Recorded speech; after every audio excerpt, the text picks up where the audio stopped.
क्या हुआ? Second lead बोल रहा था। एक डायलॉग भी नहीं है तेरा, एक्स्ट्रा बना दिया तुझे। वेट तो करो, इंटरवल से पहले पूरा सॉन्ग है मेरा। Wait and watch. देखता हूँ, अगर नहीं आया ना तो छोड़ूंगा नहीं साले को। चुप करो, सब लोग सुन लेंगे। सर जी, मूवी तो अच्छी चल रही है। देखिए, लोग भी एंजॉय कर रहे हैं।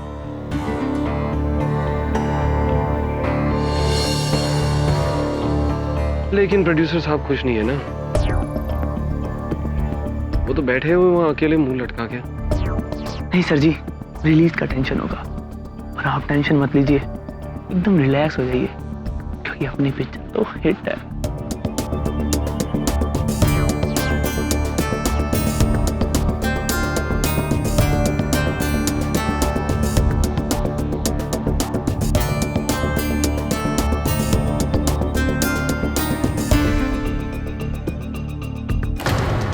बोला था ना मैंने तुझे, कोई सॉन्ग नहीं आएगा तेरा। बेवकूफ बना उसने तुझे। पवन श्रीवास्तव, झूठ बोला तूने मेरी स्वीटी को। गजेन प्लीज। किधर है सॉन्ग? फैसल, बाहर निकालो इसे। नहीं छोड़ूंगा। छोड़ूंगा नहीं तुझे। फैसल, से बाहर निकालो। छोड़ो मुझे। बाहर निकालो इसे। तुझे जान से मारूंगा। छोड़ो मुझे, जान से मारूंगा तुझे। नहीं छोड़ूंगा। छोड़ो मुझे, नहीं छोड़ूंगा मैं उसे। उसे मेरी गर्लफ्रेंड को झूठ बोला है।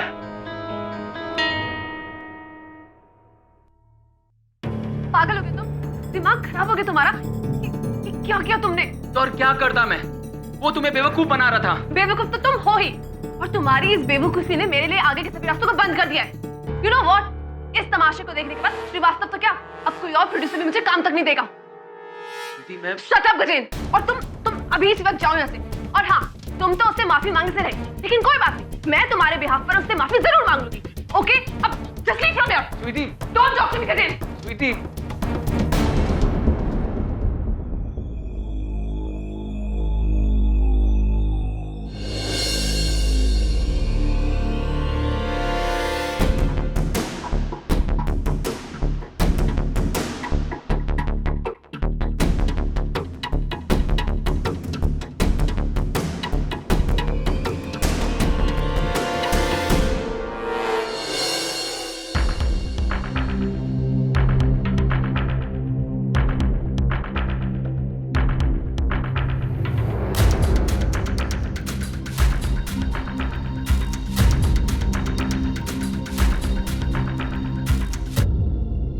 सर जी, ये प्रोड्यूसर साहब अकेले क्यों बैठे हैं?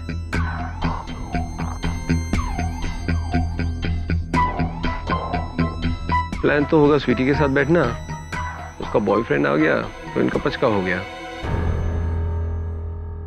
ये लड़कियों का चक्कर ना किसी दिन श्रीवास्तव को ले डूबेगा।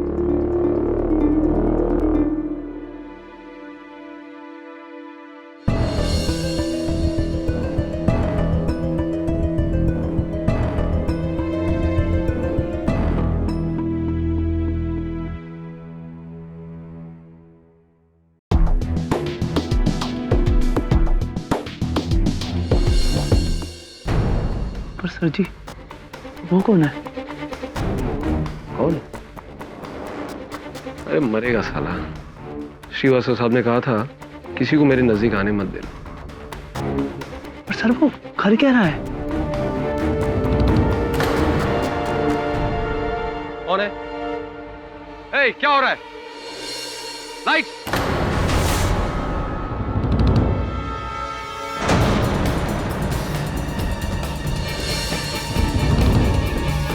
सर ये वही है जो झगड़ा कर रहा था, वही है सर ये। फैजल, पकड़ो इसे। पवन जी, अरे इसने पवन जी का खून कर दिया इसने।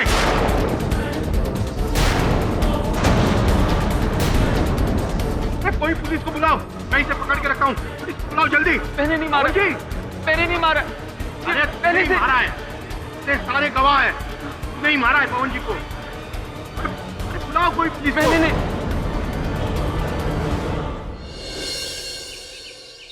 वरुण मेरे दोस्त, एक बहुत ही खूबसूरत केस आ रहा है हमारे पास। खूबसूरत केस? हाँ खूबसूरत केस। तकरीबन 5 फीट 6-7 इंच हाइट, सर पे shades, short dress, high heels. खूबसूरत केस। सर आप किसकी बात करें? उसकी उसकी किसकी? वो जो दरवाजे के पीछे है। सर दरवाजे के पीछे कोई नहीं। कम इन।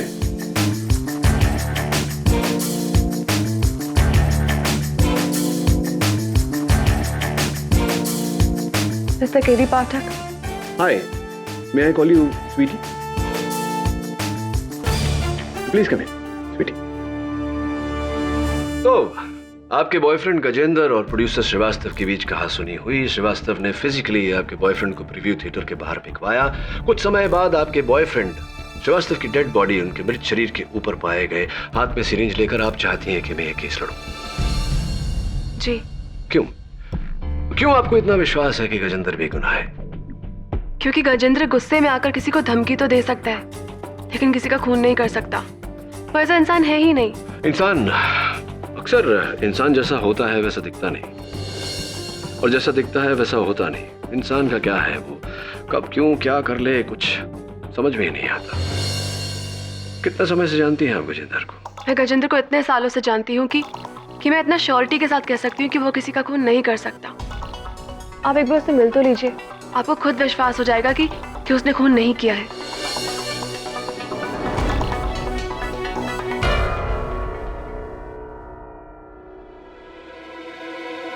ओके। सर इसके बारे में आपको कैसे पता चला? अखबार में केस की रिपोर्ट छपी है, और ये केस इतना विचित्र है कि कोई वकील इसे लेना नहीं चाहता। कौन बचा? केडी पाठक। केडी साहब, मैं सिर्फ इतना कह सकता हूँ कि मैं स्वीटी से बहुत प्यार करता हूँ, और ऐसा कोई काम नहीं करूँगा जो मुझे उससे दूर ले जाए। और आप ही सोचिए, अगर मैं उन्हें मारना चाहता तो सबके सामने झगड़ा कर कर अपने लिए मुसीबत क्यों मोल लेता? गए क्यों थे श्रीवास्तव के घर? क्या करने गए थे? मुझे बाद में अपनी गलती का एहसास, और स्वीटी के खातिर मैं उनसे माफी मांगने गया। वहां जाकर जब मैंने देखा,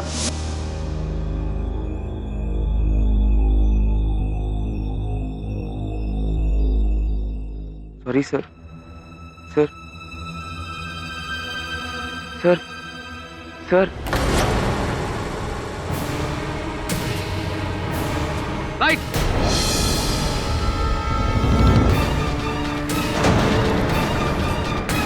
उनके गले में सिरिंज अटकी हुई थी, वो मर चुके थे। मैं सिरिंज निकाल ही रहा था, उतने में लोगों ने मुझे पकड़ लिया। सर प्लीज मेरा यकीन कीजिए, मैंने उन्हें धमकी जरूर दी, लेकिन मैं किसी का खून नहीं कर सकती। मुझे हिंसा से सख्त नफरत है। जज साहब, सुंदर तो नहीं कहूंगा, लेकिन हाँ ये बहुत ही सिंपल सा केस है। प्रोड्यूसर पवन श्रीवास्तव की फिल्म के प्रीव्यू के दौरान मुलजिम गजेंद्र वर्मा ने सबके सामने अपने गुस्से की आवाज में प्रोड्यूसर श्रीवास्तव को जान से मारने की धमकी दी।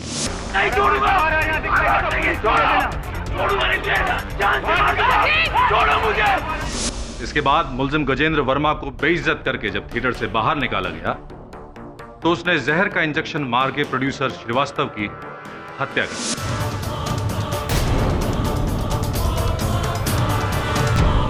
जैसा गजेंद्र एक केमिस्ट रह चुका है, वो अच्छी तरह से जानता है कि कौन सा जहर कितनी मात्रा में दिए जाने से इंसान की तुरंत मौत हो सकती है। और सबसे खास बात यह है जज साहब कि गजेंद्र वर्मा को सिरिंज के साथ रंगे हाथों पकड़ने वाले एक नहीं बल्कि कई लोग।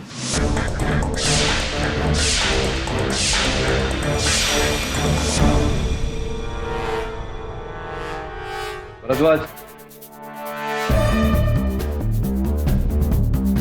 आपकी दलील के अनुसार गजेंद्र निश्चय बना कर गए थे श्रीवास्तव जी को मारने का। तो अपने साथ वो जहर और सिरिंज भी लेकर गए होंगे। जाकर के मार देते श्रीवास्तव जी को। फिल्म के मध्यांतर में इन्हें श्रीवास्तव जी के साथ चिल्ला चिल्ला कर बहस करके लोगों का ध्यान अपनी ओर आकर्षित करने की क्या आवश्यकता थी?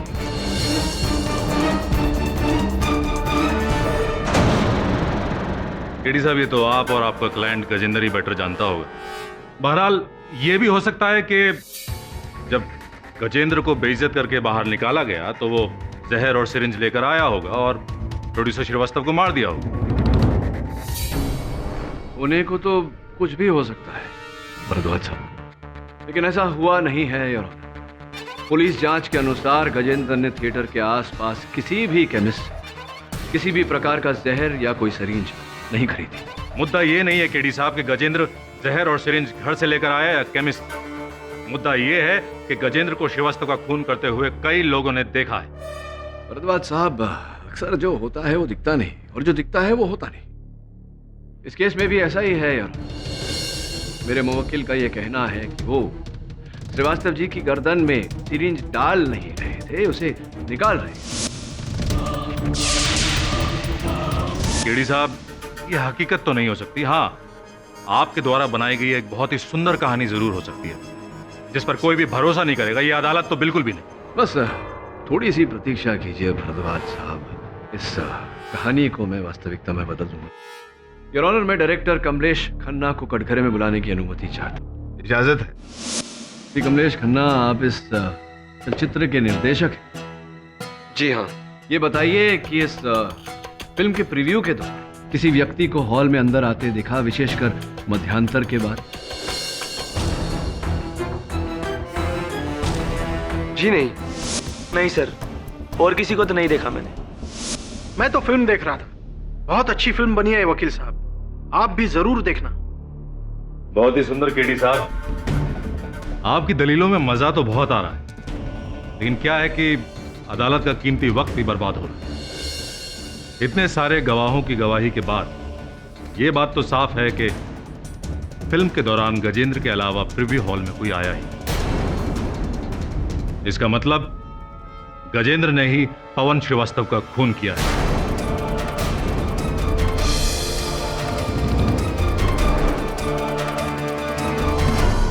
इतनी जल्द नतीजे पर पहुंचने से पहले भरद्वाज साहब जरा सोच लीजिए कि ये किसी मासूम की जिंदगी का सवाल है।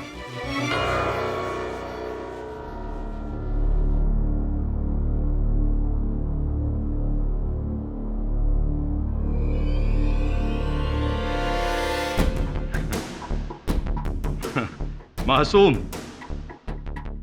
बहुत सुंदर केडी साहब। आपके इस मासूम मुवक्किल की मासूमियत का एक बहुत ही उम्दा सबूत अभी अभी मेरे हाथ में।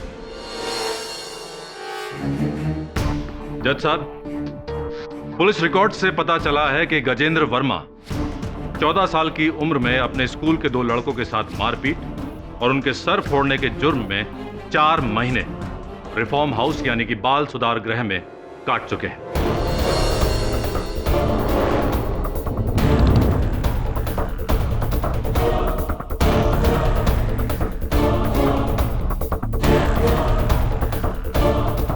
और उससे भी सुंदर बात यह है कि बाल सुधार गृह से निकलने के बाद भी जनाब सुधर नहीं पाए। सर प्लीज मेरा यकीन कीजिए, मैंने उन्हें धमकी जरूर दी, लेकिन मैं किसी का खून नहीं कर सकता। मुझे हिंसा से सख्त नफरत है।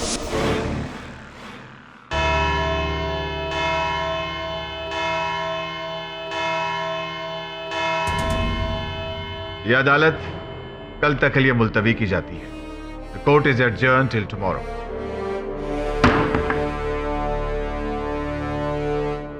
हर कोई जानता है जितना मैं हिंसा से नफरत करता हूं उससे कहीं ज्यादा झूठ से नफरत है मुझे।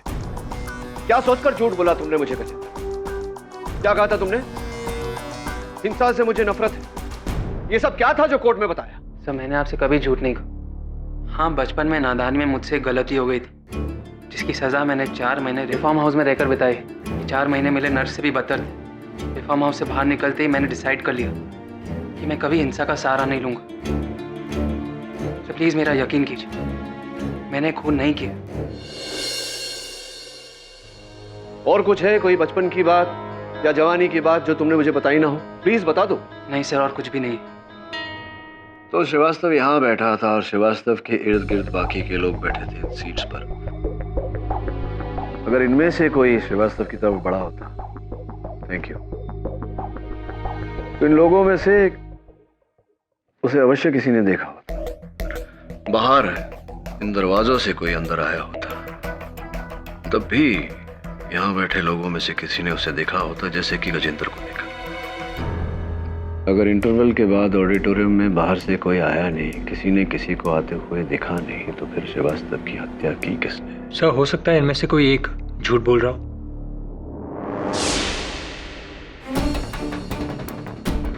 अरुण, आज अपने ऑफिस में कोई आया था? आज नहीं सर। पक्का पता है तुझे कोई नहीं आया था?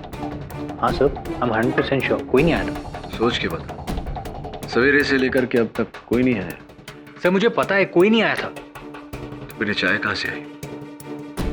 सर ये तो चाय वाला देखिए।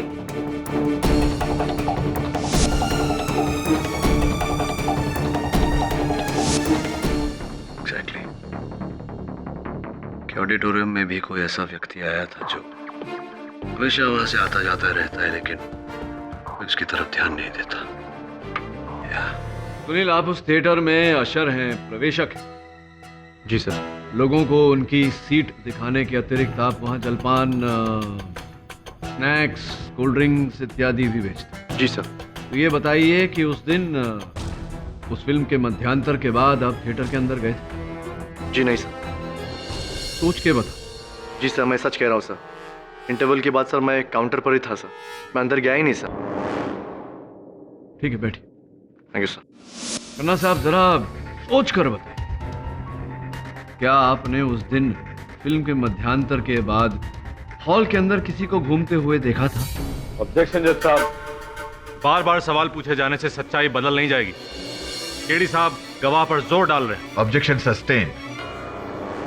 केडी, सवाल दोहराओ मत। क्षमा चाहता हूँ। और मेरा दूसरा सवाल, खन्ना साहब, क्या आपने उस दिन मध्यांतर के बाद सुनील अशर को, प्रवेशक को, हॉल के अंदर देखा? ऑब्जेक्शन जज साहब। ओवररूल्ड। KD continue. देखा था? देखा था या नहीं सुनील को? खन्ना साहब बताइए। केरी साहब, सच बताऊं तो मैं इतना नर्वस था कि होश में नहीं था। उस वक्त अगर अशर हुआ भी तो मैंने नोटिस नहीं किया। आप नर्वस थे, आपने नोटिस नहीं किया। जी हाँ, बैठिए। जी, थैंक यू। नहीं सर, मैंने अशर को कहीं नहीं देखा। हाँ सर, मुझे याद आ रहा है, उस दिन इंटरवल के बाद अशर वहां पर आया था। एक्चुअली सर, उस दिन इंटरवल में जो कुछ भी हुआ उसे देखकर मेरी जान सूख गई थी।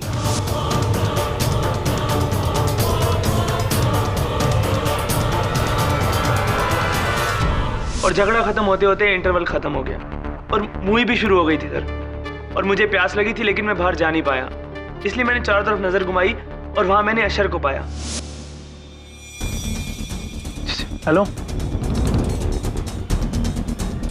अजीब आदमी है, लेकिन उसने मेरी तरफ ध्यान नहीं दिया और चला गया।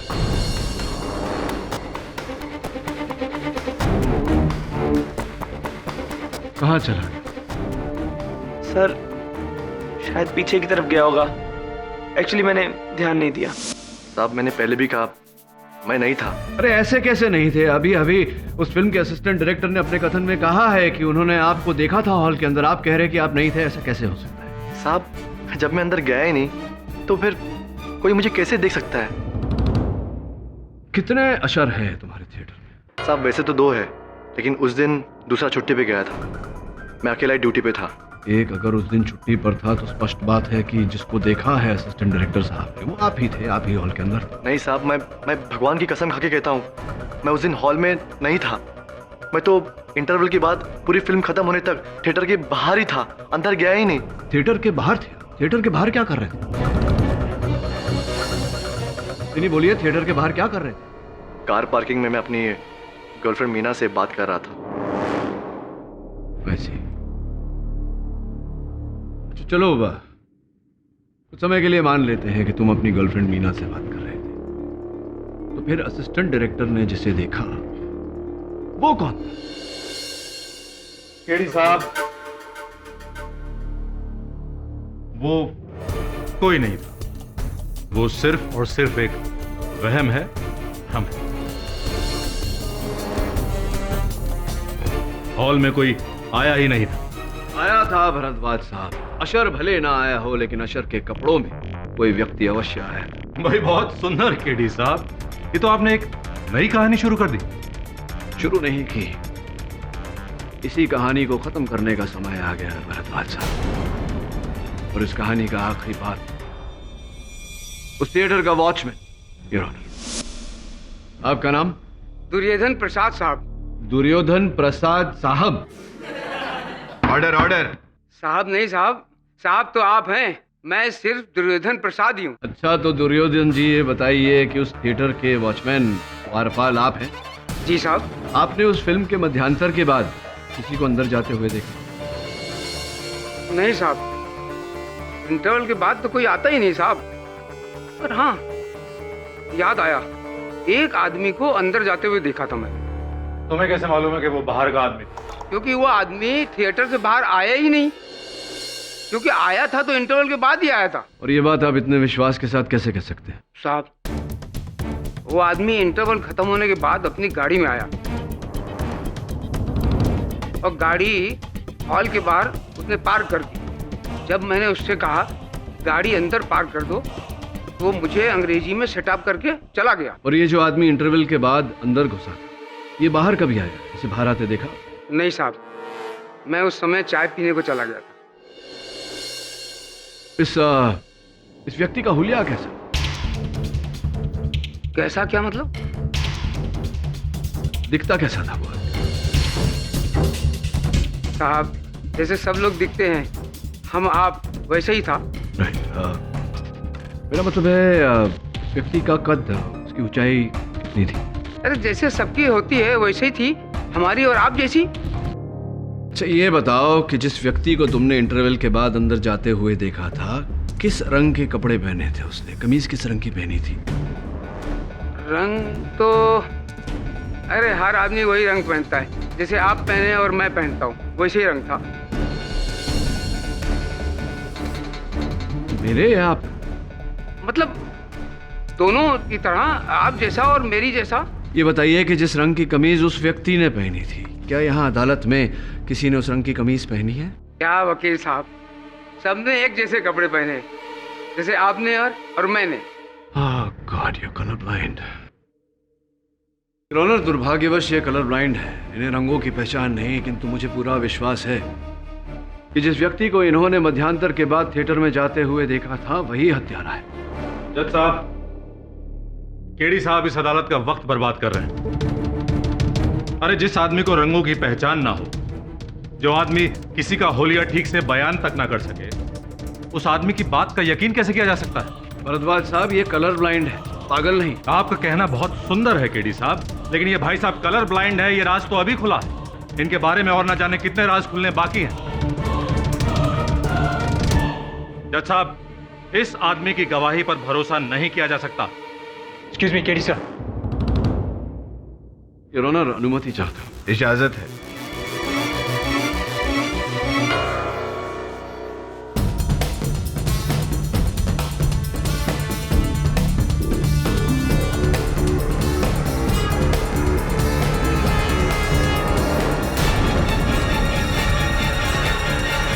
खान साहब आइए, पधारिए कटघरे में।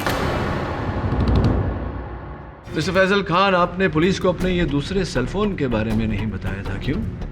जरूरी नहीं समझा। क्यों? 2 महीने पहले से वो सेलफोन मैं यूज ही नहीं कर रहा हूँ। क्यों? दरअसल 2 महीने पहले वो सेलफोन चोरी हो गया था। ऐसी तो आपने वो सिम कार्ड को रद्द करवाया होगा, कनेक्शन कटवाया होगा? नहीं, पुलिस में रिपोर्ट की होगी सेलफोन चोरी होने की। जरूरत ही नहीं समझी। अब वैसे भी पुराना फोन था, बहुत तकलीफ दे रहा। नहीं खान साहब, फोन तो पुराना था, समझ गया। कनेक्शन तो आप ही का था, सिम कार्ड तो आप ही का था, आपने उसे कटवाना जरूरी नहीं समझा।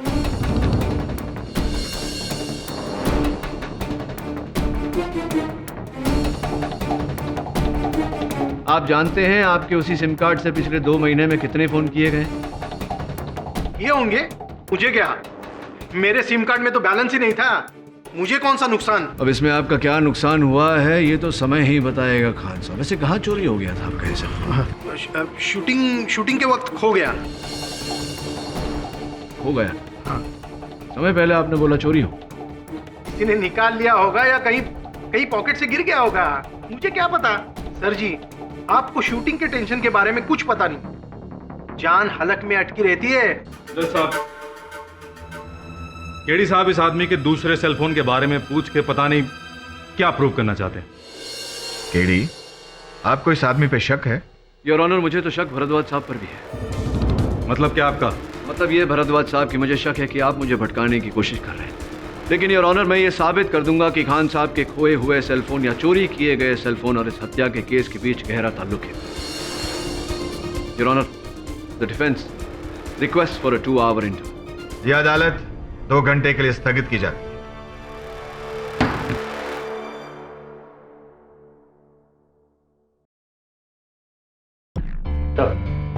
ये प्रोड्यूसर श्रीवास्तव के ऑफिस का पियोन है, गंगाराम तावड़े। तावड़े जी, ये बताइए कि पिछले कुछ दिनों श्रीवास्तव जी का किसी के साथ झगड़ा, कोई लड़ाई, कोई अनबन ऐसा कुछ हुआ था क्या? साहब, फिल्म लाइन में पंगे होते रहते हैं, लेकिन आए दिन उनकी बीवी के साथ जबरदस्त झगड़ा होता था साहब। अच्छा, तो किस बात पे होता था पत्नी के साथ झगड़ा? वो लड़कियों को लेकर शक करती थी, जरा जरा सी बात पे ऑफिस में पहुंच जाती थी, सबके सामने उनको उल्टा सीधा बोलती थी, उनके फोन चेक करती थी और फोन के बिल भी चेक करती थी, और तो और साहब हमको पैसे देती थी उन पर नजर रखने के लिए, और वो कहाँ जाते हैं, किससे मिलते हैं और कौन कौन लड़की उनके साथ घूमने जाती है। धन्यवाद, अब बाहर इंतजार। जी साहब। वरुण, मुझे श्रीवास्तव पर संदेह हो रहा है।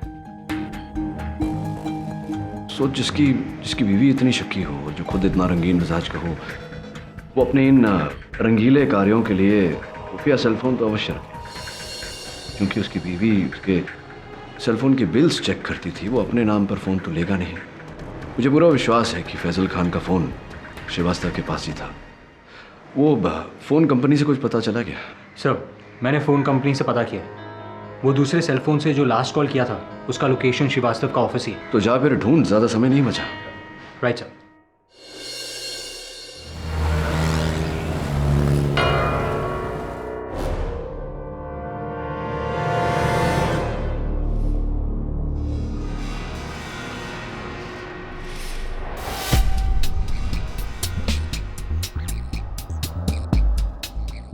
साहब जल्दी कीजिए। तुम फिक्र मत करो, तुम्हें कुछ नहीं होगा, मुझे मेरा काम करने दो।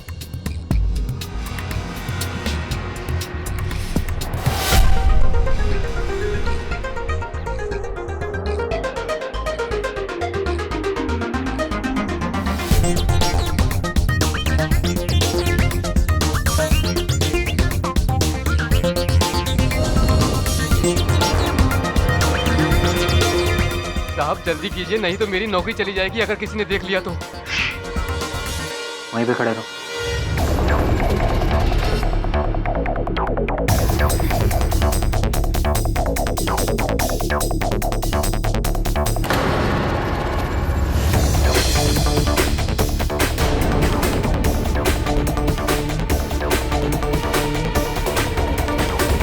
कौन साहब, इस सेलफोन को पहचानते हैं? पहचानते होंगे, आप ही का है। जी।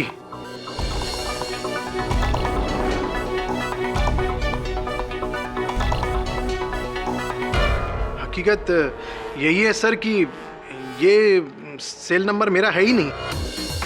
श्रीवास्तव साहब ने मेरे नाम पे ये नंबर लिया था। वैसे मैं तो नौकर आदमी हूँ सर जी, मालिक के हुक्म को टाल थोड़ी ना सकता हूँ।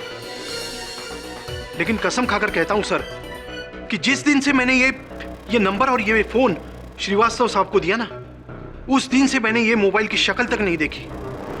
अब आज ही देख रहा हूं। योर ऑनर, इस सेलफोन से पिछले 2 महीने में हर रोज लगातार एक ही नंबर पर कॉल्स किए गए, और वो नंबर सुरभि सक्सेना का है। सुरभि सक्सेना को जानते हैं? हाँ, अब सुरभि सक्सेना।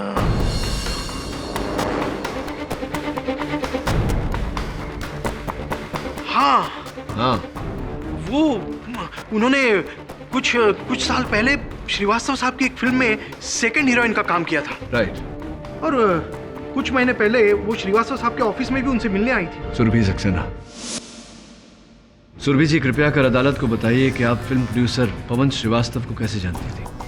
जी, कुछ साल पहले मैंने उनकी फिल्म में काम किया था। कुछ 2 महीने पहले आप उनके दफ्तर गई थी उनसे मिलने? जी बिल्कुल मिली थी।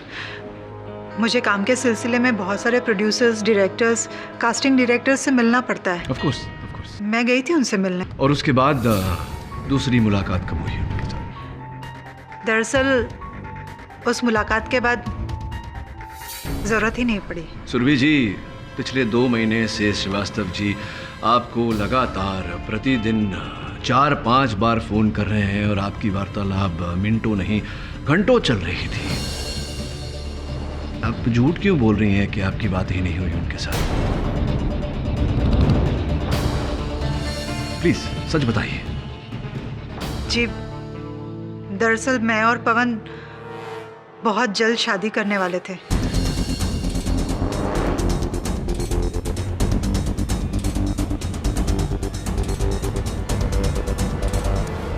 ये 2 महीने पहले ही आप उनसे मिली और इतने कम समय में प्यार हुआ, शादी तक बात पहुंची। ये क्या किस्सा है, जरा विस्तार में समझाइए। एक्चुअली कई साल पहले मैंने पवन की एक फिल्म की थी और देखते ही देखते हम दोनों एक दूसरे के बहुत करीब आ गए और पवन ने एक दिन मुझसे शादी करने का फैसला कर लिया। लेकिन मेरे पति की जिद के कारण मुझे मुंबई और ये फिल्म इंडस्ट्री छोड़नी पड़ी और उसके बाद पवन से भी कांटेक्ट छूट गया। लेकिन कुछ महीने पहले मेरे पति की डेथ के बाद मैं वापस मुंबई आ गई और फिर से फिल्मों में काम करने की सोची और इसी सिलसिले में एक बार फिर मेरी मुलाकात पवन से हुई।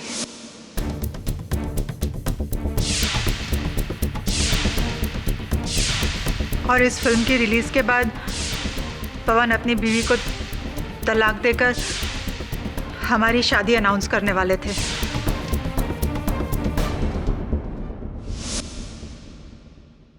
सुरभि जी, आपके पतिदेव के निधन पर हम शोक जताते हैं। और कौन कौन है आपके परिवार में? जी, मेरा बेटा भूषण। भूषण को आपके इस विवाह से कोई आपत्ति या कोई एतराज तो नहीं? नहीं, बिल्कुल नहीं।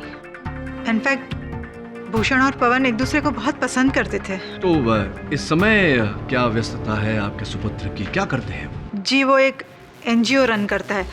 अभी ब्लड डोनेशन कैंप में बिजी है। He is a social worker.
हाय। हाय। बड़ी सफाई से आप इंजेक्शन का इस्तेमाल करते हैं। रोज काम। अच्छा, मिस्टर भूषण श्रीवास्तव है? जी नहीं, मैं भूषण सक्सेना हूँ। श्रीवास्तव नहीं है? जी नहीं, मैं सक्सेना हूँ। गुस्सा क्यों हो रहे हैं? श्रीवास्तव नाम से कोई नफरत है क्या आपको? क्या बकवास कर रहे हैं आप? मैं बकवास नहीं कर रहा हूँ, नफरत तो होगी ना, इसलिए तो आपने मिस्टर पवन श्रीवास्तव को।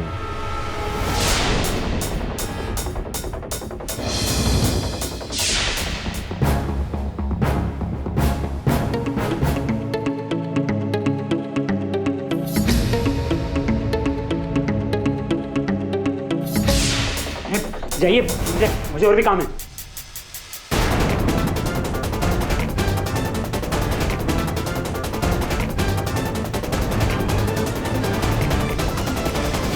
योर ऑनर, अपनी फिल्म की स्क्रीनिंग की रात, हत्या की रात, श्रीवास्तव जी को किसी का इंतजार था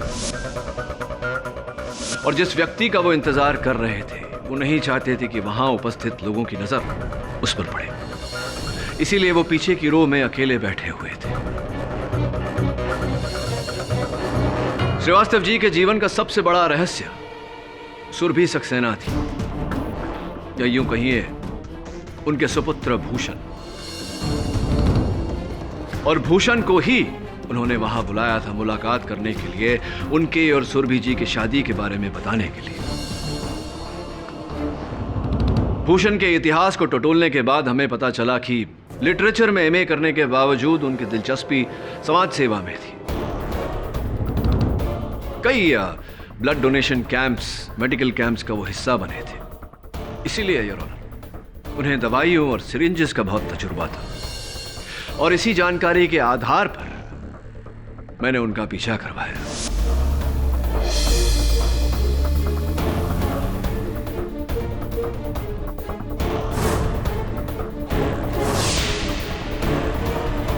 मेरे सहायक वरुण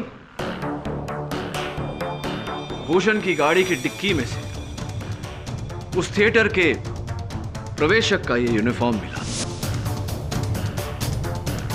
जिस यूनिफॉर्म को पहनकर भूषण ने श्रीवास्तव जी की हत्या की थी।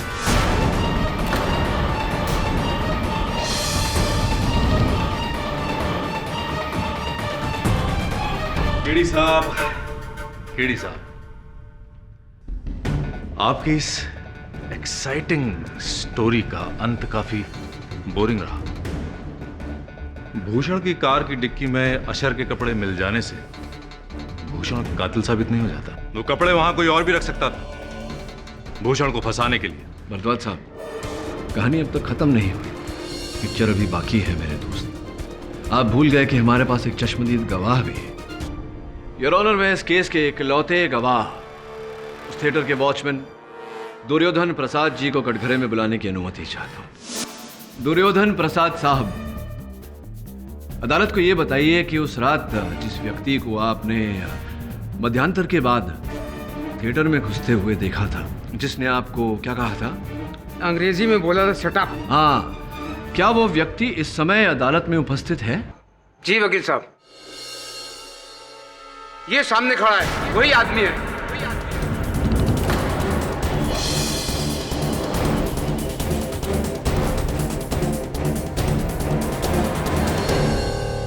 योर ऑनर, जब से मेरी माँ ने उस पवन श्रीवास्तव से शादी करने का फैसला लिया था, तभी से मेरे दिल में नफरत का बीज पनपने लगा।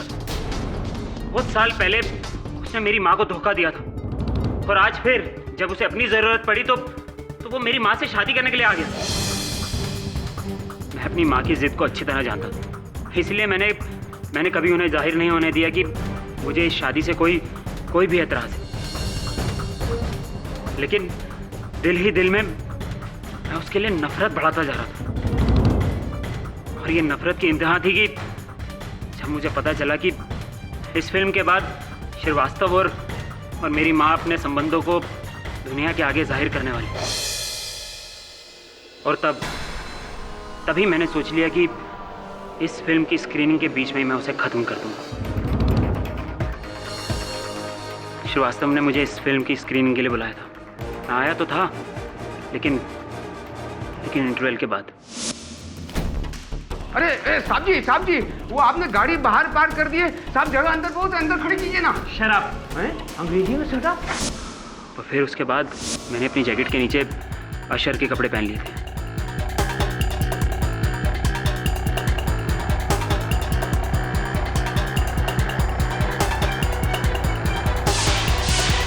अंधेरे में मैं श्रीवास्तव के पास पहुंचा। इससे पहले कि श्रीवास्तव कुछ समझ पाता, मैंने उसके गले में इंजेक्शन उतार दिया। जैसा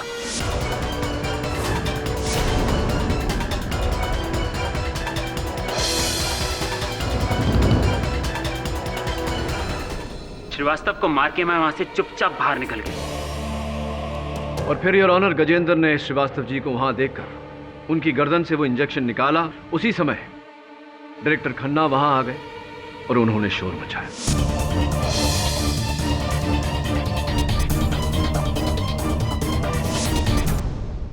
the defence rest your honour. तमाम गवाहों और सबूतों को मद्देनजर रखते हुए यह अदालत गजेंद्र वर्मा को निर्दोष पाते हुए उसे बाइज्जत बरी करने का हुक्म सुनाती है और भूषण सक्सेना को दोषी पाते हुए उसे गिरफ्तार करके उस पर केस चलाने का आदेश देती है। The case is closed.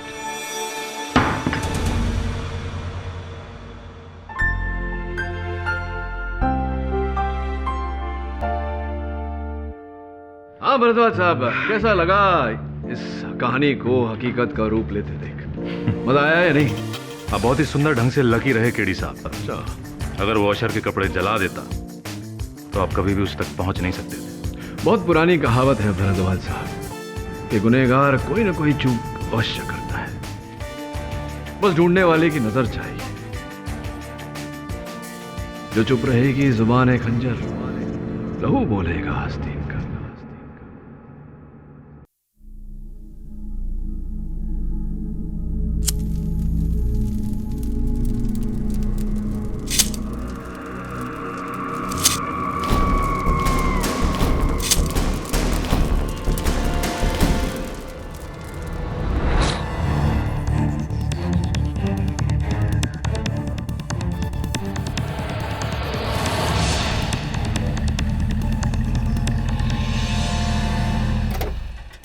आइए इंस्पेक्टर, मैं मिस्टर वाडिया। सर मैंने ही आपको फोन किया था। सर नीचे बेसमेंट में कार पार्किंग है, उसी में। Sir it's horrible. सर मैं आपको ये कौन? सर ये मोहित मिस्त्री, उसका हस्बैंड। सर वो मेरी। अभी नहीं, बाद में। हटो।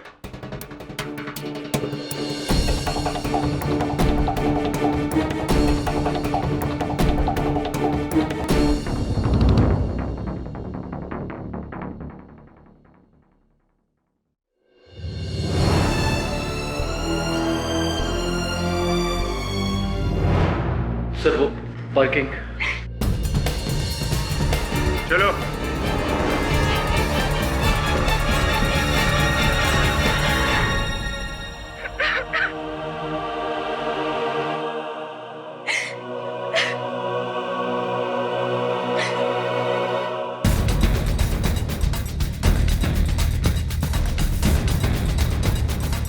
ये देखिए सर।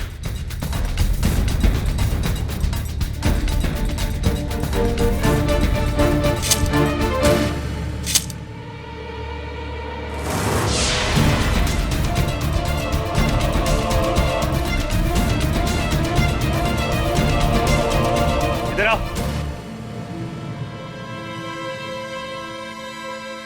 कैसे हुआ ये? सर वो मेरी वाइफ की कार एक्चुअली। तो तुम नहीं, तुम्हारे बीवी से बात करनी है। जी। स्टीयरिंग पे वही थी ना? जी सर। क्या नाम है उसका? जी कीर्ति मिस्त्री।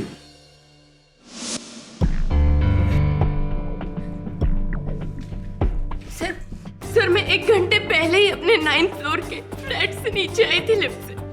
बेसमेंट में गई थी गाड़ी निकालने के लिए। मैं अपनी माँ के यहाँ जा रही थी। आकर बताती हूँ ना, और तुम टेंशन मत लो। तुमने कहा था सूटकेस लेकर आऊं, तो मैं लेकर आ रही हूँ बाबा, और बड़ा वाला लिया है। छोटे में तो तुम्हारा सामान आएगा नहीं। हाँ मुझे पता है तुम पहली बार यूएसए जा रही हो माँ। ओहो क्या कूली माँ, एयरपोर्ट पे ट्रॉली मिलती है। कैसी कैसी पार्किंग करते हैं लोग। माँ सुनो, और हाँ वहाँ पर कोई होम्योपैथिक डॉक्टर नहीं मिलता है, तो पापा से कहना कि अपनी सारी दवाइयाँ बिल्कुल ध्यान से रख ले। हाँ हाँ वहाँ यूएसए में कोई भी तुम्हें होम्योपैथिक डॉक्टर मिलने वाला नहीं है। अरे हाँ अब तुम फोन रखोगी तो मैं आऊंगी ना। हाँ हाँ माँ फोन रखो, मैं आ रही हूँ।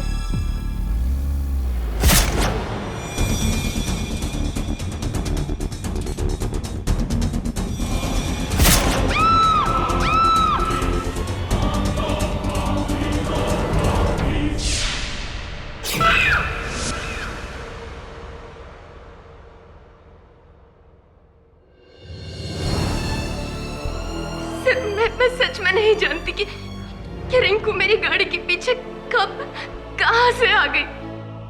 मैंने सच में नहीं देखा सर, मैंने सच में नहीं देखा। कैसे देखोगी आप?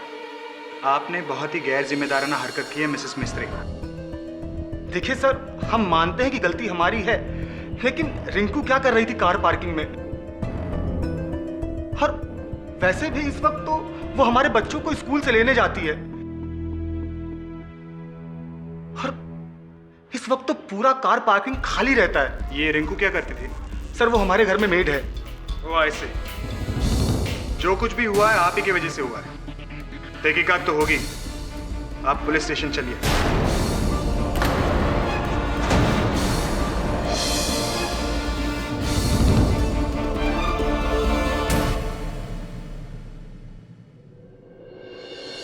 ये केस आप मेरे पास क्यों लेकर आए?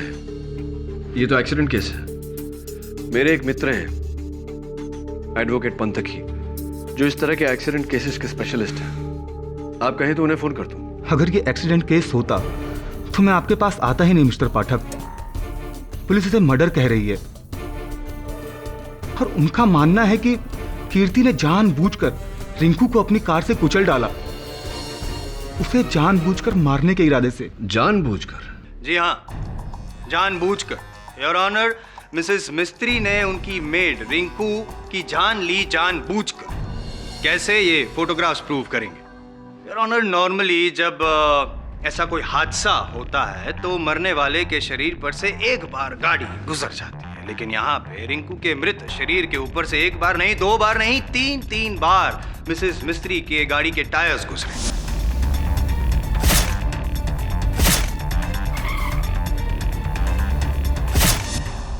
हुआ यूं कि मिसेस मिस्त्री ने पहली बार रिंकू को कुचला और फिर गाड़ी को रिवर्स गियर में डाला और एक बार कुचला, लेकिन फिर भी जब उनको संतोष नहीं हुआ, वो पक्का करना चाहती थी कि रिंकू मरी है या नहीं, वरना अगर वो जिंदा रह जाती तो आप है ना, इसीलिए तीसरी बार और आखिरी बार भी आपने रिंकू को कुचला और रिंकू ने आखिरी सांस ली।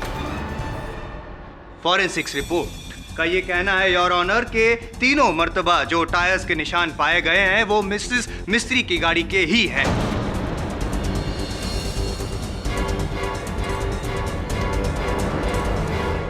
तीन बार कुचलना, इस घिनौने अपराध को मैं हादसा नहीं कहूंगा your honour. It is a cold blooded intentional murder. But why? क्यों जायसवाल साहब? मुझे पूरा विश्वास है कि आप अदालत को यह भी बताएंगे कि इस हत्या के पीछे उद्देश्य क्या था।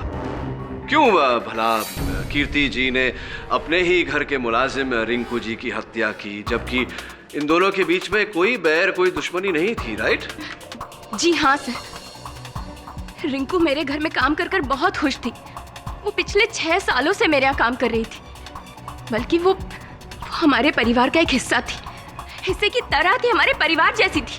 फैमिली के हिस्से की तरह थी, और शायद फैमिली का हिस्सा बनना भी चाहती थी। चौंक गया? बताऊंगा, धीरे धीरे सब बताऊंगा, लेकिन पहले दिखाऊंगा फुटेज। योर ऑनर, इनकी बिल्डिंग की लिफ्ट में जो सीसीटीवी कैमरा लगे हुए हैं उनका एक फुटेज मैं यहाँ पे दिखाना चाहूंगा, जहाँ पे रिंकू इनके बच्चों को स्कूल से पिकअप करने के लिए ठीक दोपहर को 1:15 बजे आखिरी बार नीचे उतरी और फिर ऊपर। आइए देखते हैं पाठक साहब फुटेज।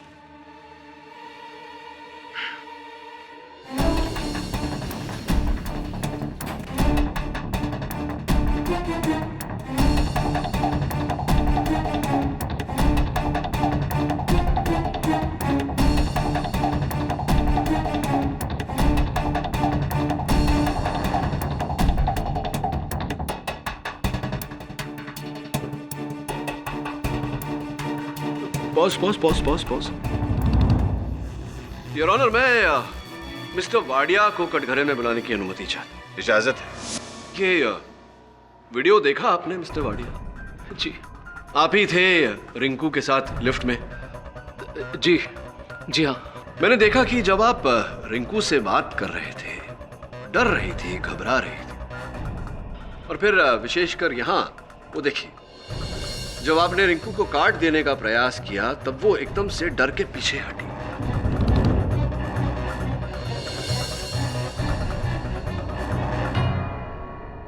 क्यों? क्या चल रहा था वहां? क्या हुआ था?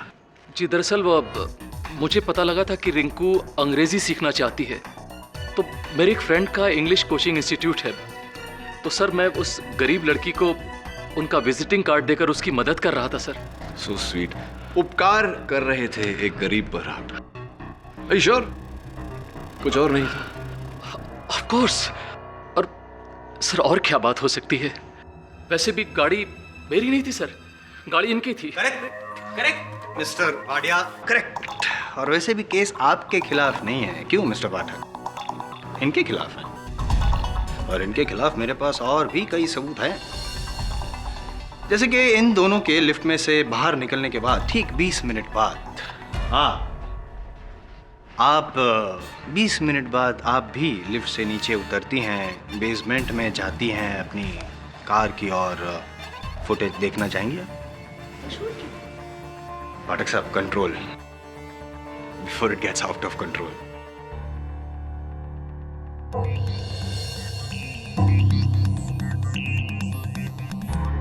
फुटेज में आपके हाथ में सूटकेस है। जी है। नहीं, क्यों है? दरअसल मेरी माँ मेरी बहन के यहाँ यूएसए जा रही हैं। मैंने अपने बयान में पहले भी कहा है कि उन्होंने मुझसे सूटकेस मांगा था, बस वही देने जा रही थी।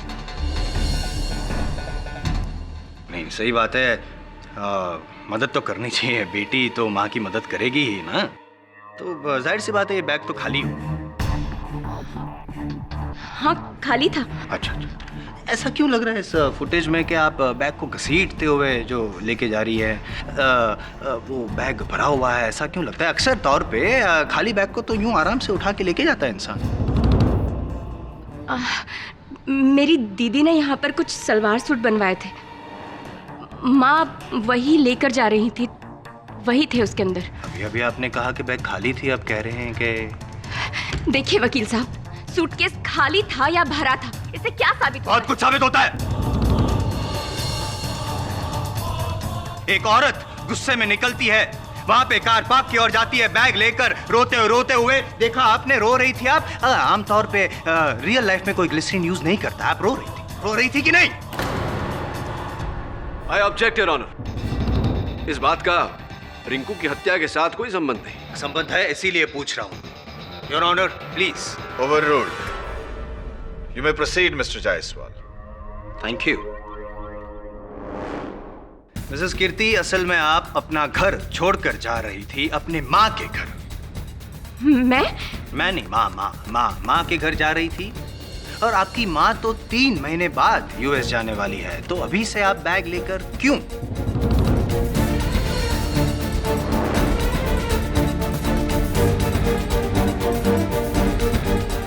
Sorry, don't mind, but I am getting a bit personal. बताइए ना क्या हुआ था कीर्ति जी?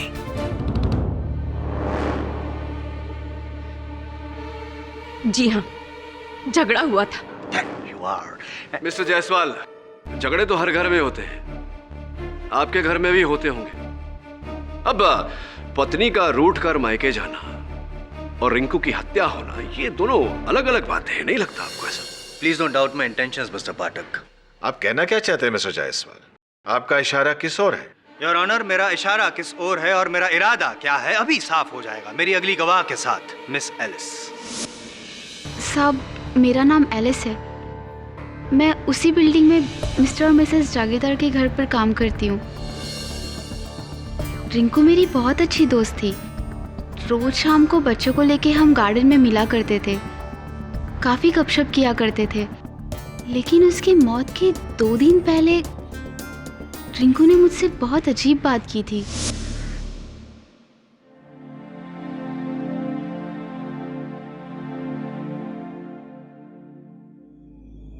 रिंकू, क्या छुपा रही है? दिखा ना। हाय ला, ये तो सोने का है ना? हाँ। किसने दिया? तेरे बॉयफ्रेंड ने? नहीं रे। बोल ना, वो मलाडोला सुरेश ही है ना? नहीं बाबा। तो फिर? ये मुझे मेरे साहब ने दिया। इतना इतना महंगा गिफ्ट देता है तेरा साहब? देख, मेरी मालकिन को नहीं पता है। अगर उनको पता लग जाएगा ना तो मेरे को और मेरे साहब को बहुत प्रॉब्लम हो जाएगा।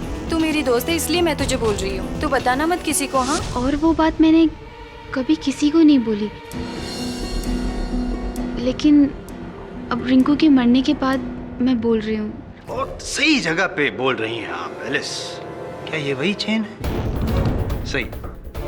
योर ऑनर, मार्केट में इसका वैल्यूएशन करवाया हमने, करीबन 12,000 की ये चेन है। अब मिसेस मिस्त्री अगर रिंकू को ये चेन देती 12,000 वाली तो अब भी समझ में आता, लेकिन आपने इतना महंगा चेन रिंकू को तोहफे में दिया, बात कुछ हजम नहीं हुई।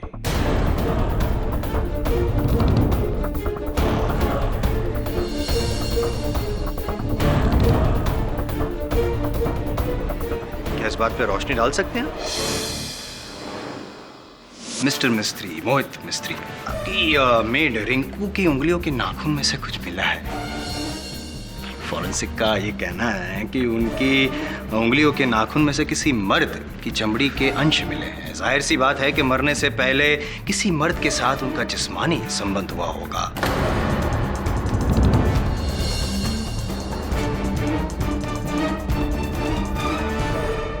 इसीलिए वो जो चमड़ी के अंश मिले हैं रिंकू की नाखून में से, राइट? क्या पता चला कि वो डीएनए किसका है? नहीं और ऑनर, इसकी जांच हो रही है, लेकिन मुझे यकीन है कि वो जो सैंपल्स है मिस्टर मिस्त्री के साथ जरूर मैच होंगे। देखिए, मैं मानता हूँ कि वो चैन मैंने रिंकू को दी थी, लेकिन इसके पीछे मेरा कोई गलत इरादा नहीं था। और प्लीज आप लोग इस बात को किसी गलत तरीके से ना लें। और वैसे भी किसी को तोहफा देना कोई कानूनी जुर्म तो है नहीं। क्रिमिनल ऑफेंस नहीं है, लेकिन मॉरल ऑफेंस तो है। अगर आपने आपकी पत्नी को ना बताया हो तो बताया था आपने कि ये चेन दिया है? जी हाँ, बताई थी। कीर्ति से पूछ लीजिए।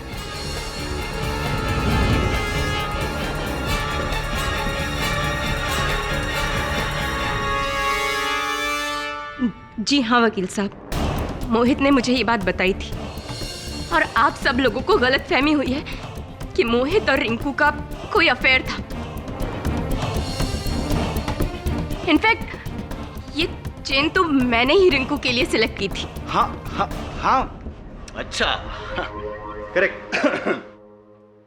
दोनों को पता था, आपको भी पता था, तो एलिस ने क्यों अभी कहा कि ये बात आपको ना बताए वरना गजब हो जाएगा? मैं क्या जानूं ये बात? लेकिन मैं जानता हूं। क्या आप जानती थी कि आपके पति मोहित का अफेयर था आपकी चहेती मेड रिंकू के साथ? आप नाराज थी इस बात से, आप अपने पति के साथ लड़ी झगड़ी, लेकिन जब वो नहीं माना तो आप अपना सामान लेकर निकल पड़ी घर की ओर जाने के लिए अपनी गाड़ी से, और जाते जाते उस रिंकू को भी कुचल गई अपनी गाड़ी से।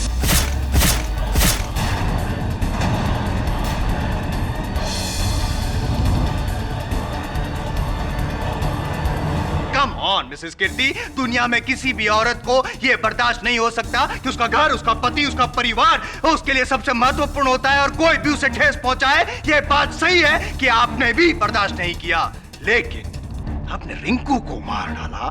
यहाँ पे आप गलत थी।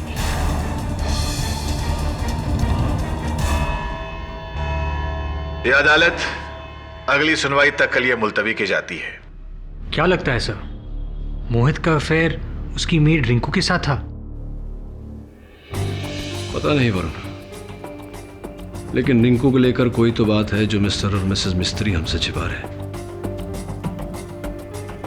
पुलिस और प्रोसिक्यूशन को पता चले उससे पहले हमें पता लगाना होगा। पर कैसे सर? जन्मदिन पर तोहफे के रूप में 12,000 की चेन, ये तोहफा है या कुछ और? लगता है मोहित मिस्त्री की जेब टटोलनी पड़ेगी।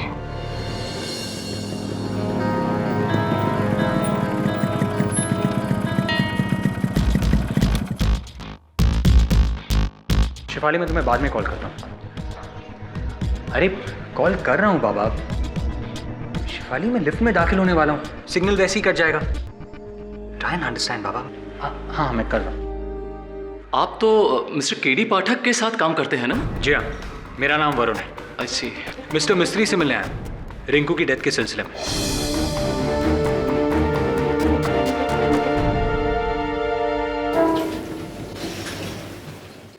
Good morning. Nice dress. अब फोन कॉल।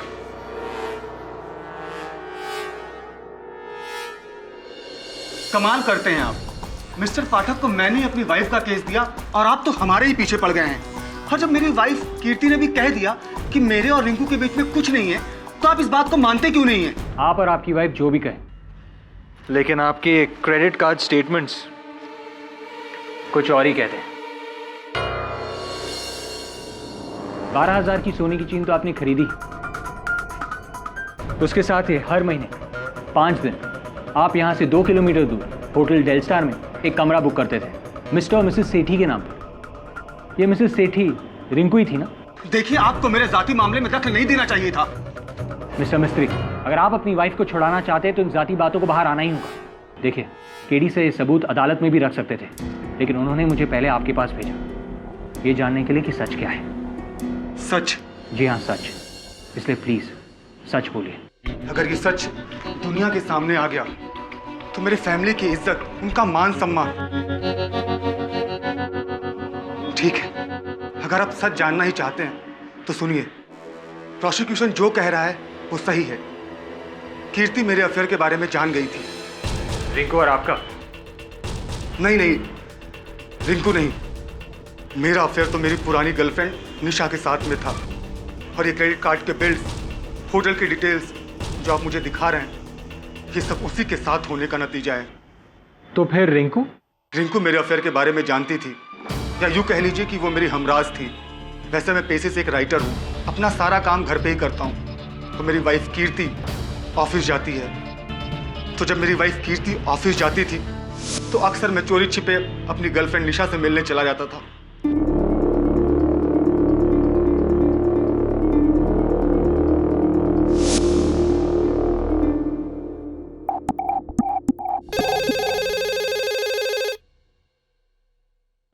जी दीदी, साहब तो घर पे ही है, कुछ काम कर रहे हैं। बोला है डिस्टर्ब नहीं करने को। बच्चे होमवर्क कर रहे हैं। ओके। तो वो सोने की चेन उसके हमराज होने की कीमत थी? एग्जैक्टली। रिंकू मेरे अफेयर के बारे में जानती थी और वो कीर्ति को कभी कुछ ना बताए, इसलिए मैंने उसको वो दी थी। लेकिन एक दिन कीर्ति ऑफिस से जल्दी आ गई और उसे हकीकत का पता चल गया।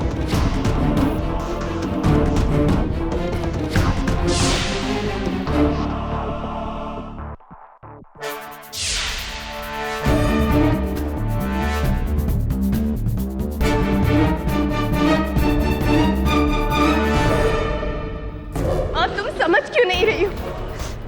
मैं घर आ रही हूँ बस। नहीं, मोहित ने जो किया है उसके बाद मैं उसके पास एक पल भी नहीं रह सकती। वो तुम्हारे समझाने से भी नहीं समझेगा। तुम देखो माँ, तुम मुझे अभी कुछ भी मत बोलो। नहीं माँ, मोहित ने मेरा दिल तोड़ा है, मेरा घर तोड़ा है। मैं अब यहाँ नहीं रहूंगी, मैं आ रही हूँ माँ। क्यों रुकूं मैं जब वो समझना ही नहीं चाहता? नहीं माँ, मैं आ रही हूँ, बोला ना। क्यों? वो मेरा भी घर है, मैं बस आ रही हूँ। बाय।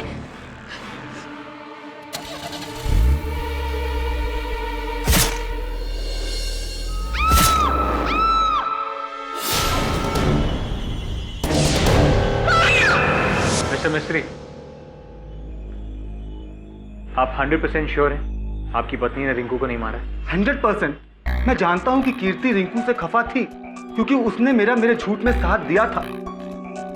लेकिन कीर्ति जानती थी कि हमारा घर रिंकू की वजह से नहीं बल्कि मेरी गलती से टूटा है, इसलिए उसके पास उसको मारने की कोई वजह ही नहीं थी।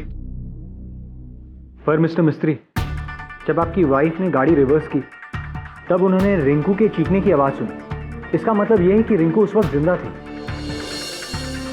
और फिर रिंकू के शरीर पर एक नहीं 3 बार वही गाड़ी का चढ़ना, जबकि पार्किंग लॉट में और कोई नहीं था सिवाय आपकी पत्नी के और रिंकू के। इसीलिए मिस्टर मिस्त्री, मैं आपसे दोबारा पूछता हूं, क्या आप 100% श्योर हैं कि आपकी पत्नी बेकसूर है? अगर कहीं ऐसा कुछ हुआ तो मैं क्या करूंगा? ओह माय गॉड, ये क्या हो गया? मेरे किए की सजा मेरी कीर्ति को मिल रही है।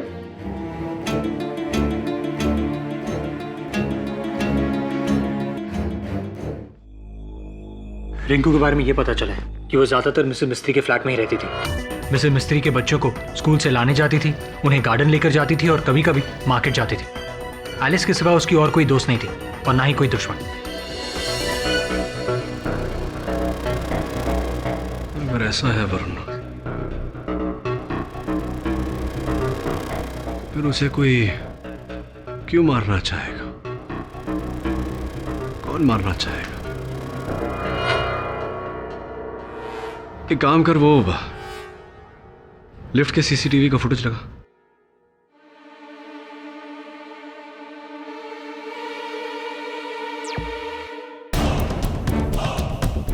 सर, मुझे इस वाडिया पर शक है। सुना है ठरकी टाइप का है। वाडिया अपनी निजी जिंदगी में जो भी हो, सच तो ये है कि मैं गाड़ी इसकी थी ना, ये उस गाड़ी में था। पॉज कर एक मिनट।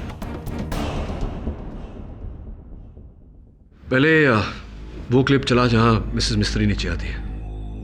रेडी? प्ले।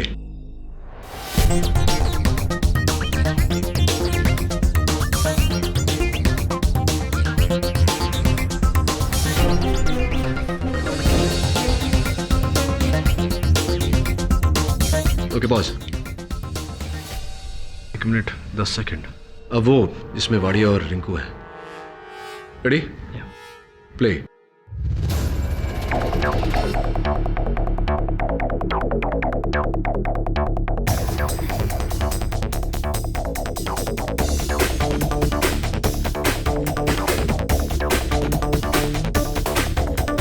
पॉज।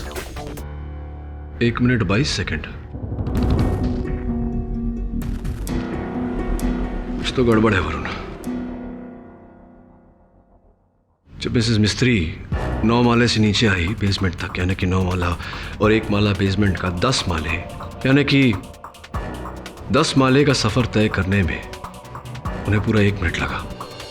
पर माला 6 सेकंड, 6 सेकंड्स पर फ्लोर। लेकिन जब रिंकू नीचे उतरी उस समय भी लिफ्ट 10 सेकंड के लिए ही रुका था।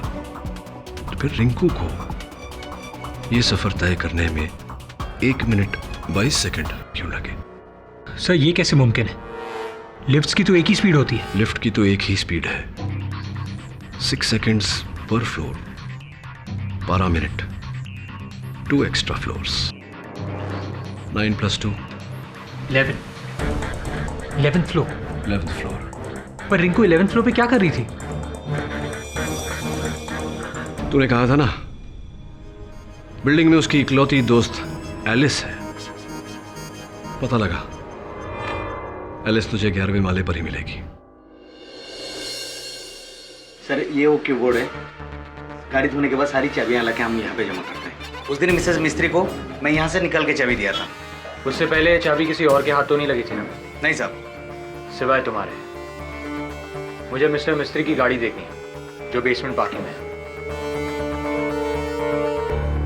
चलो।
साहब, कुछ नहीं मिलेगा। पुलिस 2 बार चेक करके जा चुकी है। मिसेज मिस्त्री के निशान के सिवाय कुछ नहीं मिलेगा। हाँ, फिर तो तुम्हारा निशान भी नहीं मिलेगा। अरे मैं बहाना नहीं बना रहा, मैं सच में कह रहा हूँ। लिफ्ट। अरे शिफाली, मैं क्यों नहीं तुमसे बात करना चाहूंगा? शिवाली, मैं तुमसे बाद में बात करता हूँ। Bye bye bye bye bye.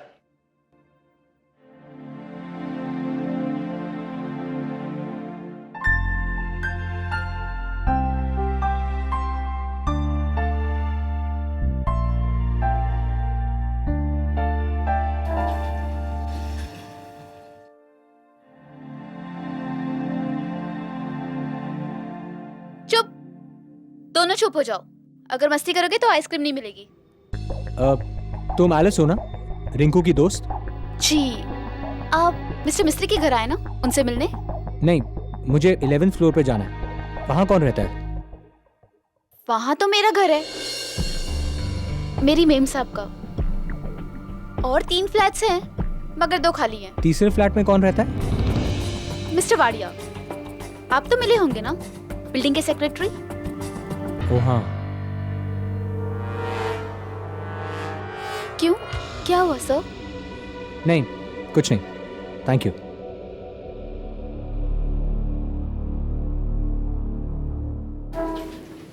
चलो बाय बाय।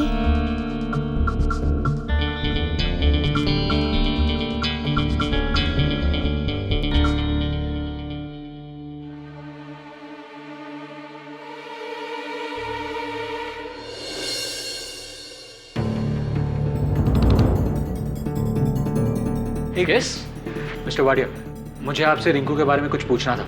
मुझे जो कुछ कहना था मैं कोर्ट में कह चुका हूँ। देखिए, मुझे कुछ और पूछना। जल्दी आओ ना। हे, मैं अभी बिजी हूँ। Goodbye. अरे सुन,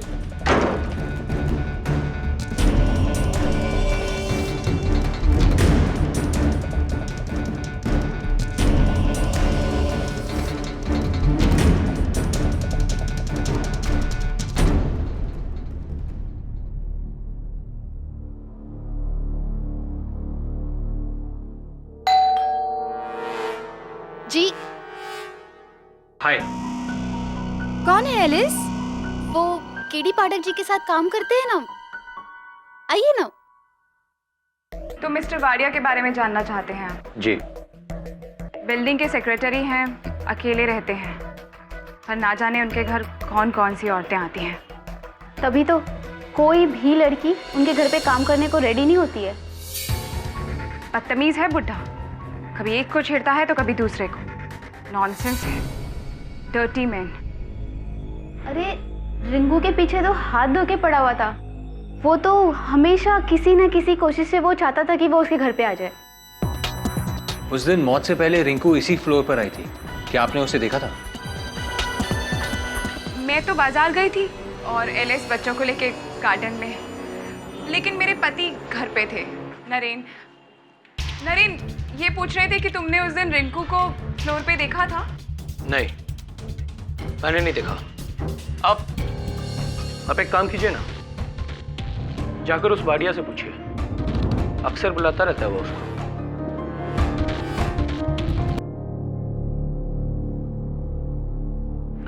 एलिस, तुम जाके प्याज काट दो और सब्जी भी बना देना। आप चाय पियेंगे? हाँ। चाय पियेंगे आप? नहीं थैंक यू। मैं खाना बनाने के अलावा सब कुछ कर लेती हूँ। पाठक साहब, अब प्लीज मुझे बताएंगे कि इस केस के सिलसिले में आपने मुझे यहाँ क्यों बुलाया और मैंने किया क्या है? ऑफ कोर्स बताएंगे ना आपको मिस्टर नरेन जागीरदार। लेकिन उससे पहले ये बताइए कि अपने कथन में आपने कहा था कि आपने उस दिन रिंकू को अपनी बिल्डिंग के 11वें माले पर नहीं देखा। जी, नहीं देखा। और रिंकू के साथ आपका कोई लेना देना नहीं था। What nonsense? Of course not. भड़किए मत। चलिए ये सब टची टॉपिक्स छोड़कर कुछ और बात करते हैं। अरे क्या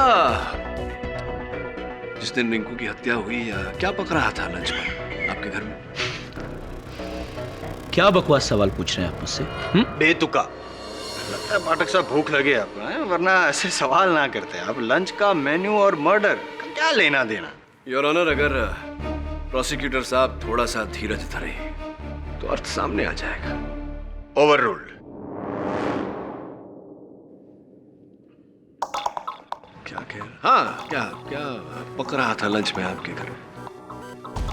मुझे नहीं याद है। चलिए, आपको याद नहीं होगा। वैसे भी पति को घर में क्या पक रहा है इसका अंदाजा नहीं होता। घर की औरतों को अंदाजा होता है वैसे। कीर्ति जी, आपके घर में क्या बन रहा है? जी, बैगन का भरता, राजमा और चपाती। वेजिटेरियन? छोड़िए सब खाने पीने की बातों को। जैसा कि जायसवाल साहब ने कहा, खाने की बातें करता हूं तो मुझे भूख लगने लगती है। मुद्दे पर आते हैं।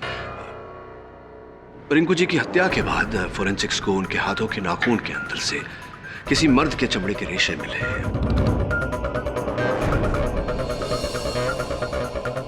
स्पष्ट है कि हमने उन रेशों का डीएनए टेस्ट करवाया तो पता चला कि वो रेशे ना तो मिस्टर वाडिया से मैच हो पाए, ना ही मिस्टर मिस्त्री से। मैं आपसे पूछना चाहूंगा मिस्टर जागीरदार, क्या लगता है आपके अनुमान से किसके साथ मैच हुए होंगे वो रेशे?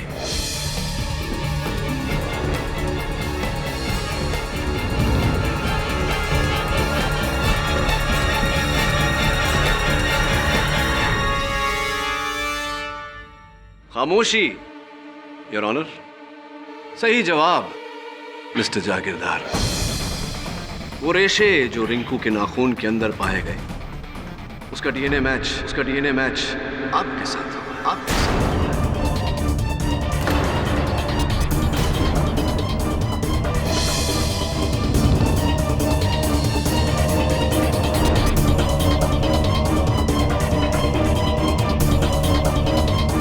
बोलिए, कुछ कहना चाहते हैं इस बारे में आप? कैसे पहुंचे आपके रेशे रिंकू के नाखून के अंदर? मेरे और रिंकू के बीच में नाजायज थे।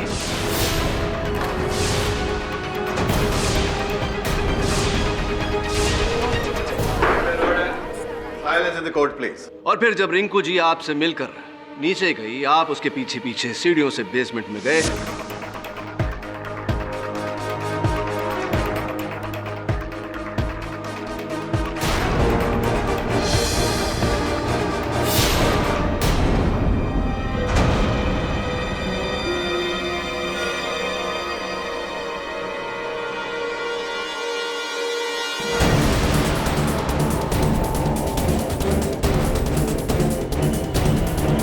आपने कीर्ति जी की गाड़ी ली, 2 बार ठोकर मारी रिंकू को, उसे कुचला गाड़ी के नीचे।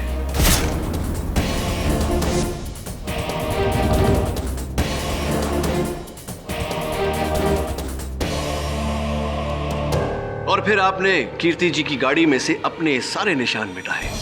रिंकू की लाश को आपने इनकी गाड़ी के नीचे रखा ताकि ये अनजाने में गाड़ी उस लाश के ऊपर से चला दे और सबको ऐसा लगे कि इन्होंने इनकी गाड़ी से 3 बार रिंकू को कुचला है। वाह वाह वाह वाह, क्या बात है पाठक साहब। Amazing story, amazing. लेकिन लॉजिक का थोड़ा प्रॉब्लम है। नहीं, ये इनकी गाड़ी की चाबी इनके पास कहां से आई? क्या बचकाने प्रश्न पूछते हैं आप जायसवाल साहब। कीर्ति जी की गाड़ी की चाबी सिक्योरिटी कैबिन में टंगी हुई रहती थी। मिस्टर जागीरदार ने चाबी की डुप्लीकेट निकलवाई इसी मौके की ताक में। जज साहब, मैं मानता हूं कि मेरे नाजायज संबंध थे रिंकू के साथ, लेकिन इसका मतलब ये नहीं है कि मैंने उसका खून किया। और जब वो मेरे घर से निकली तो वो एकदम ठीक थी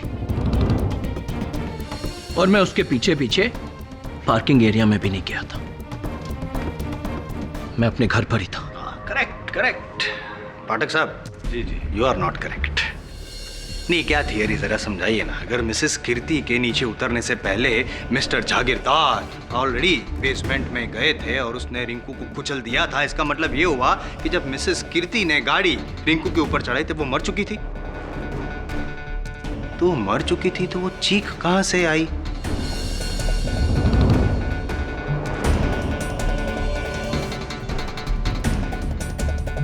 मुर्दे बोला करते हैं, that is an old saying. Now let's come back into reality. लाशें बोलती नहीं है। इसका मतलब ये हुआ कि जब गाड़ी मिसेस कीर्ति ने रिंकू के ऊपर चढ़ाई तब वो जिंदा थी और तभी मरी जब इन्होंने गाड़ी ऊपर चढ़ाई।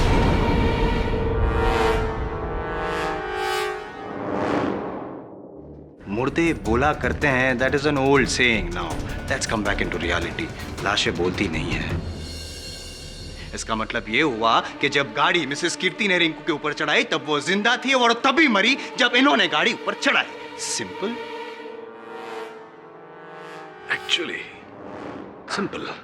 ये जायसवाल साहब, आप आजकल बहुत ही अक्लमंद बुद्धिमानी की बातें करने लगे हैं। कहीं संगत का असर तो नहीं हो रहा? वो जो चीख कीर्ति जी ने सुनी थी वो रिंकू की नहीं थी, क्योंकि रिंकू मर चुकी थी।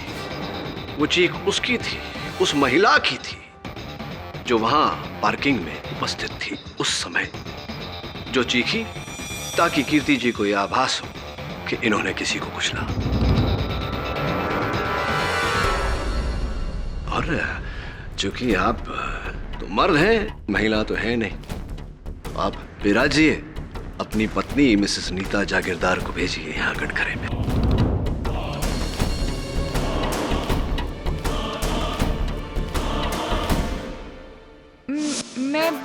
मैं तो बाजार गई थी और उस वक्त मैं बिल्डिंग में नहीं थी, और वैसे भी मैं रिंकू को क्यों मारूंगी? क्योंकि आपके पति का वो नाजायज संबंध था रिंकू के साथ। लेकिन ये बात मुझे अब पता चली। नरेन, मुझे तुमसे ये उम्मीद नहीं थी। अब पता चला एलिस मुझे क्यों बोलती थी कि आप घर पर ही रहा करो ताकि मैं तुम्हारी करतूतों पर नजर रख सकूं। I hate you, Naren. I hate you। मुझे तुमसे ये उम्मीद नहीं थी। देखिए मैडम, ये घरेलू झगड़े घर में ही हो तो अच्छा है। एक बात बताइए, क्या लगता है आपको, एलिस को ये बात पता होगा? एलिस के पास ये जानकारी रही होगी कि आपके पति का रिंकू के साथ संबंध था? हो सकता है, शायद पता हो। राइट। क्या पका था आपके घर में उस दिन? जी, रावस मछली बनाई थी। मछली? सही। और जहाँ तक मेरी जानकारी है, आप खाना पकाने में ज़्यादा दिलचस्पी नहीं है। इनफैक्ट आपको खाना पकाना आता ही नहीं। जी हाँ, एलिस ने ही बनाई थी। राइट। और वो मछली धोना, काटना, ये सब काम भी। ये क्या हो रहा है? ये अदालत है या कुकरी शो? योर ऑनर, ये कुकरी शो नहीं, कुरुकरी शो है वो। और ये मैं कुछ ही क्षणों में साबित भी कर दूंगा। मैं एलिस जी को कटघरे में बुलाने की अनुमति चाहता हूँ, योर ऑनर। इजाजत है। एलिस जी, क्या आप मिस्टर जागीरदार और नहीं, मुझे पता नहीं था, पर हाँ शक जरूर था कि मेरे साहब का किसी के साथ चक्कर है। पर रिंकू, ये मैंने एक सपने में भी नहीं सोचा था। मैंने भी सपने में नहीं सोचा था एलिस जी कि आप इतनी हाजिर जवाब होंगी कि मेरे प्रश्न पूछने से पहले ही उत्तर दे देंगे। चलिए, आपकी बात मान लेते हैं। क्या बनाया था आपने उस दिन? रावस मछली आप ही ने बनाया? जी। धोया भी आप ही ने था, काटा भी आप ही ने था उस मछली? जी। एलिस जी, क्षमा चाहता हूँ इस निवेदन के लिए। क्या मैं आपके हाथ सूंघ सकता हूँ? जी। चूमना नहीं, सिर्फ सूंघना है। जी।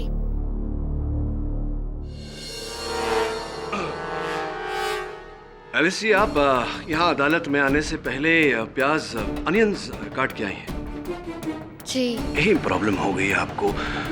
आप खाना बनाने के बाद अपने हाथ ठीक से धोती नहीं है। जो आपने पकाया है उसकी बू आपके हाथों में रह जाती है। ऐसा ही हुआ उस दिन भी। रिंकू को मारने के बाद आपने कीर्ति जी की गाड़ी में से हर निशान मिटा दिया, किंतु आपके हाथों में जो रावस मछली की बू थी वो इनकी स्टीयरिंग पे रह गई, और अब भी इनकी स्टीयरिंग पे रावस मछली की बू आ रही है।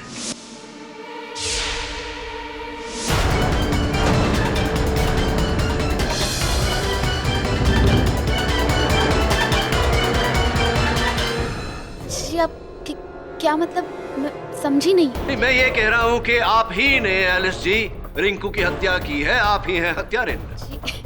जी नहीं, बिल्कुल नहीं। आप ऐसे कैसे बोल सकते? मैं तो उस दिन बच्चों के साथ गार्डन में थी। रियली? पक्का? जी। बच्चों को बुलाकर पूछते हैं, क्योंकि जहाँ तक मेरी जानकारी है बच्चों की स्मरण शक्ति बहुत तेज होती है और बच्चे कभी झूठ नहीं बोलते हैं। योर ऑनर, मैं बच्चों को बुलाकर यहाँ पूछना चाहता हूँ। बच्चों को क्यों? मेरे बच्चों को इस अदालत में मत घसीटिए, वो बेचारे मासूम है। मेरे बच्चे?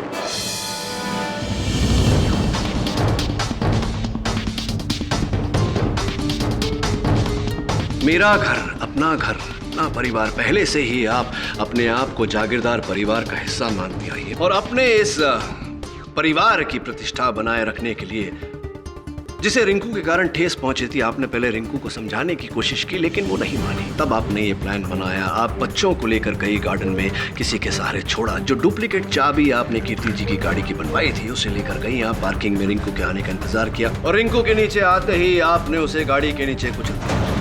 आप मना कर सकती हैं मेरी बात को, लेकिन इसका अर्थ ये होगा कि अगर ये कांड आपने नहीं किया तो ये कांड आपकी मेम साहब नीता जाए। नहीं, नीता मैडम बेकसूर है। मैं नहीं मारा रिंकू, नहीं मारा।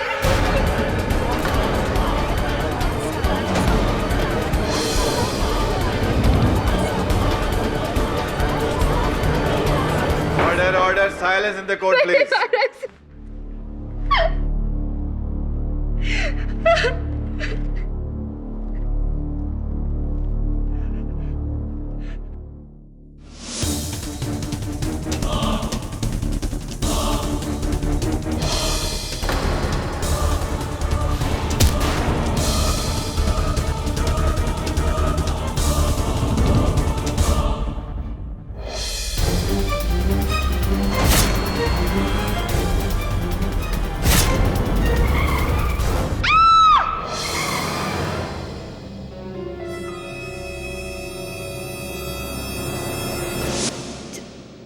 जसवाल साहब ने कहा था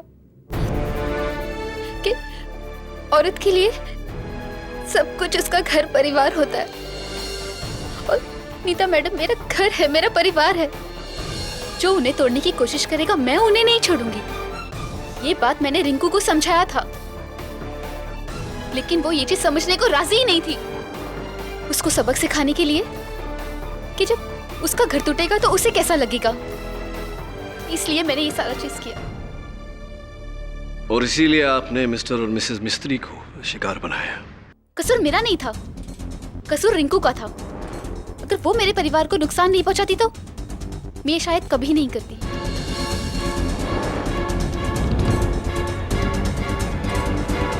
एलिस, आपके इस भावना की, इस जज्बे की मैं कद्र करता हूं, लेकिन किसी भी समस्या का समाधान हिंसा से नहीं हो सकता।